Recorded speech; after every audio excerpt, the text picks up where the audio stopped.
À l'USV, nous continuons toujours dans le système immunitaire chapitre 6. Nous arrivons au document 7, la reconnaissance des antigènes par les lymphocytes T. Comme introduction, nous avons déjà vu dans la leçon précédente le LB et ses anticorps, que ce soit les membranaires, les BCR, ou les anticorps sécrétés solubles dans le sang. Nous allons voir dans cette leçon le LT, le lymphocyte T, et son récepteur membranaire toujours. Il n'a aucun anticorps sécrété, il n'a pas de récepteurs qui sont sécrétés. Vous avez là les cellules souches pluripotentes hématopoïétiques présentes dans la moelle osseuse, comme c'est présent dans le document 4 en détail et 5 si vous voulez le voir. Nous avons parmi les lignées que nous pouvons avoir la lignée lymphoïde qui se divise en deux types de cellules, qui peut donner deux types de cellules, le lymphocyte B et les lymphocytes T. Le lymphocyte B, lorsqu'il est activé, il se transforme en plasmocyte capable de sécréter des anticorps solubles. Le lymphocyte T lui-même est divisé en deux types de cellules. Les cellules LT4 ou TH, T-helper, qui vont aider donc, et les cellules T8 ou bien TC, les LT cytotoxiques, capables de sécréter des molécules cytotoxiques pour tuer, pour éliminer ce qui doit être éliminé. Vous allez le voir plus tard. Je commence avec la structure moléculaire du TCR. Le TCR, c'est le T-cell receptor. C'est le récepteur des cellules T, comme vous avez vu pour le LB. Le LB a des BCR, des récepteurs membranaires. Aussi, le LT a un récepteur membranaire nommé le TCR. Le TCR a une structure analogue, semblable à celle de l'anticorps. Il est formé d'une partie constante, identique pour toutes les cellules T du corps, et d'une partie variable qui diffère d'une cellule T à une autre.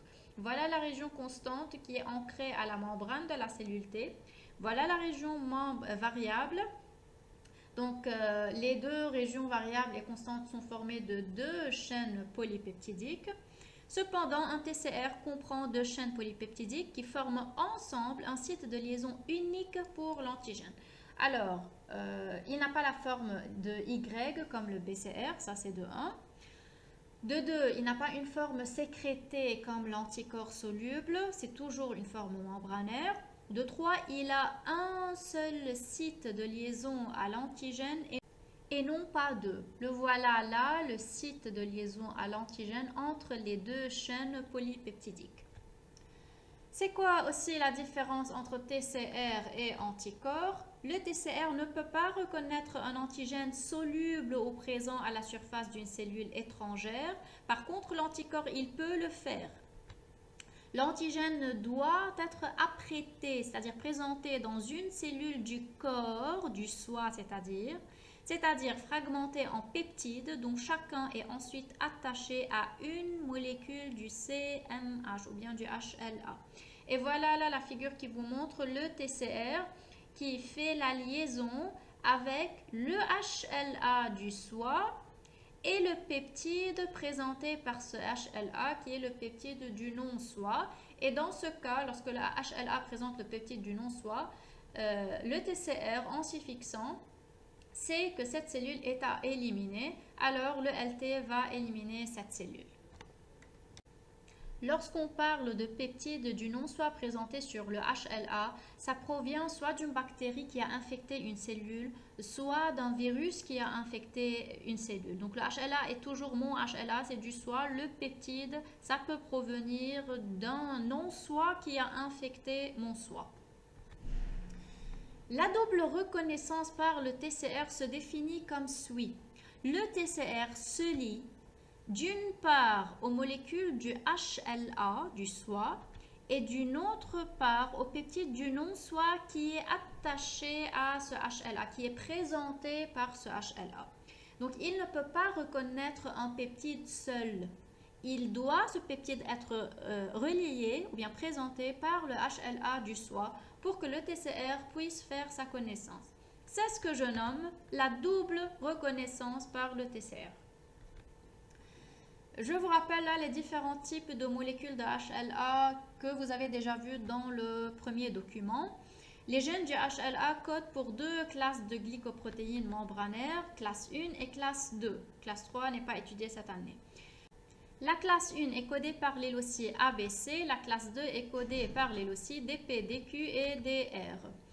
Ils sont exprimés, la classe 1 est exprimée par toutes les cellules nucléées du corps, toutes cellules ayant un noyau, cellules de peau, du muscle et aussi des cellules du système immunitaire comme le macrophage parce que c'est une cellule ayant un noyau. Et là, la classe 2 est exprimée par certaines cellules du système immunitaire, surtout par les macrophages. Donc ces deux classes, vous devez retenir, sont exprimées par quel type de cellules. C'est ça ce qui est important. Présentation des peptides au lymphocyte T. Voilà un lymphocyte T8 ou bien TC cytotoxique. Il possède toujours un marqueur T8 avec son récepteur pour le déterminant antigénique, c'est-à-dire avec son TCR. Les deux ensembles marqueurs et TCR vont se lier au HLA de type 1, donc présent sur toutes les cellules nucléées, présentant le peptide du non-soi. Alors le T8 ne peut faire la liaison qu'avec une cellule nucléée du corps. Il ne peut pas faire la liaison avec un macrophage qui a digéré un peptide du non-soi et qui l'a présenté sur son HLA. Par contre, le lymphocyte T4, il a aussi un marqueur qui est T4, avec là un TCR.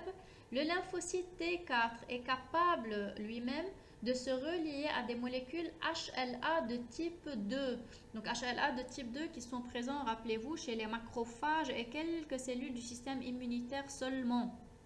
Ces cellules du système immunitaire comme le macrophage ont digéré déjà des peptides du non-soi et ils ont présenté ces peptides-là, voilà les peptides du non-soi, sur le HLA de type 2, bien que ces macrophages possèdent aussi le HLA1.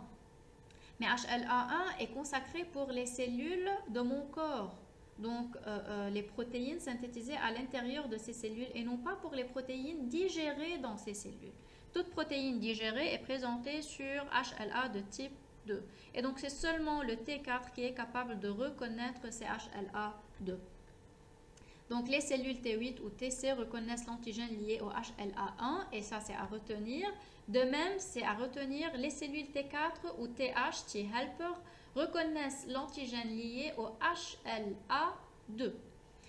Pourquoi cette différence? Simplement, c'est en lien avec le rôle de chacune des cellules, que ce soit TC ou bien T4 ou bien TH. Le rôle des TC, c'est de tuer les cellules infectées du corps ou les cellules cancéreuses. Lorsque je dis cellules infectées ou cellules cancéreuses, ce sont des cellules nucléées, non pas des cellules immunitaires. Donc, ces cellules possèdent uniquement des HLA1. Et par la suite, si le rôle de ce TC est d'éliminer ce type de cellules, il doit être spécifique seulement du HLA1. Par contre, le rôle du T4, c'est d'activer les cellules du système immunitaire. Donc, il doit reconnaître l'antigène présenté par certaines cellules de l'immunité, comme par exemple le macrophage. Il présente au T4 ce peptide qui est du non-soi digéré. Et donc, le T4, lorsqu'il fait cette reconnaissance HLA2 avec peptide du non-soi, il va activer les autres cellules du système immunitaire qui vont aller au combat et tuer ce non-soi présent dans notre corps. Je vous aide par des petits mnémotechniques, des façons de retenir, c'est-à-dire comment retenir que T4 va reconnaître HLA2. Le 2 là, si vous l'ajoutez un tiret, ça devient comme un H. Donc TH va reconnaître HLA de type 2. Ou bien vous pouvez retenir 81 pour T8 avec HLA1 et 42 pour T4 avec HLA2. Ou bien trouver votre propre façon pour retenir.